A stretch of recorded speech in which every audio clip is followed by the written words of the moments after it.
வணக்கம். நான் பார்க்கக்கூடிய வீடியோ நம்மளுடைய லினக்ஸ் பிசிக்கான சிறந்த ஸ்க்ரீன் ரெக்கார்டர் எது, இதை பற்றிய ஒரு வீடியோ தான் பார்க்க போகிறோம். நம்மளுடைய சேனலை நீங்கள் ஃபஸ்ட் டைமாக பார்க்குறதா நம்மளுடைய சேனலை சப்ஸ்கிரைப் பண்ணிக்கிறங்க. கூடவே பெல் ஐக்கான் அழுத்தி ஆல் பட்டனையும் அழுத்திக்கிறங்க.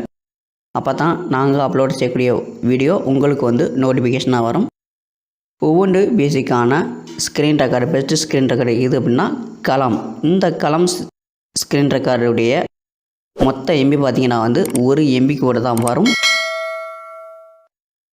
இதில் பார்த்தீங்கன்னா போயா மைக்கை பயன்படுத்தி ரெக்கார்ட் பண்ணவும் முடியும். அடுத்தது பார்த்தீங்கன்னா இதில் இன்னொரு பெஸ்ட்டான ஆப்ஷன் அப்படின்னு சொன்னால் இதில் நமக்கு விண்டோவில் எந்த ஏரியா மட்டும் தேவையோ அதை மட்டும் ஸ்க்ரீன் ரெக்கார்ட் பண்ணவும் முடியும். அடுத்து ஸ்க்ரீன்ஷாட் எடுக்கவும் முடியும். அடுத்து இதில் பார்த்தீங்கன்னா பாஸ் அண்ட் ஃப்ரீஸ் ரெக்கார்டிங் 2 இருக்குது. பாஸ் ரெக்கார்டிங் அப்படிங்கிறத உங்களுக்கு ஸ்க்ரீன் ரெக்கார்ட் பண்ணதை இடைநிறுத்தி வைக்கணும் அப்படின்னு தான் பாஸ் ரெக்கார்டிங் கொடுத்துக்கலாம். நான் ஸ்க்ரீனை ரெக்கார்ட் பண்ணி முடிச்சிட்டேன், எனக்கு வேண்டியதில்லை அப்படின்னு சொன்னால் ஃபினிஷ் ரெக்கார்டிங் கொடுத்துக்கலாம். இதில் இவ்வளோ தான் அப்படிங்க கேட்டிங்கன்னா இதில் ப்ரிஃபரன்ஸும் இருக்குது. ப்ரிஃபரன்ஸ் இல்லை இந்த நம்ம சாஃப்ட்வேருக்கு தேவையான செட்டிங்ஸ் எல்லாமே இதில் பண்ணிக்க முடியும்.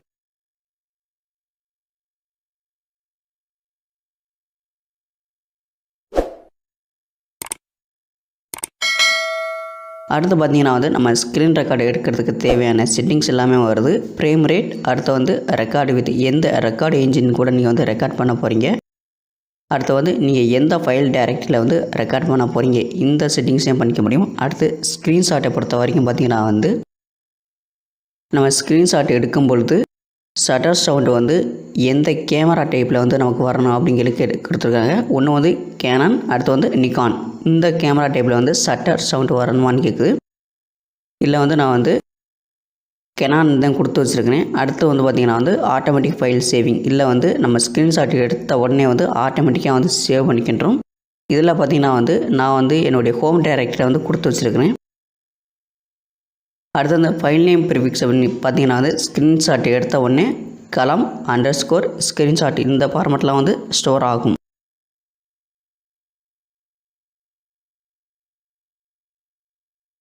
இப்போ இந்த இடத்துல பார்த்தீங்கன்னா நீங்கள் மைக்ரோஃபோன் இன்சர்ட் பண்ணியிருந்தீங்கன்னா இந்த அளவுக்கு உங்களுடைய மைக்ரோஃபோனோட நேம் இந்த இடத்துல இருக்கும்.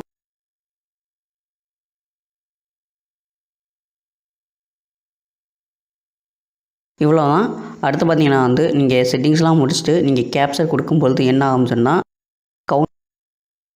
இதில் பார்த்தீங்கன்னா இவ்வளோ தான் இருக்குது. இந்த இதில் இந்த அப்ளிகேஷனை நீங்கள் பயன்படுத்தி பாருங்கள். பயன்படுத்தி பார்த்து எப்படி இருக்குன்னு கமெண்டில் சொல்லுங்கள். இதே போன்று அடுத்த ஒரு வீடியோவில் சந்திக்கலாம். நன்றி, வணக்கம்.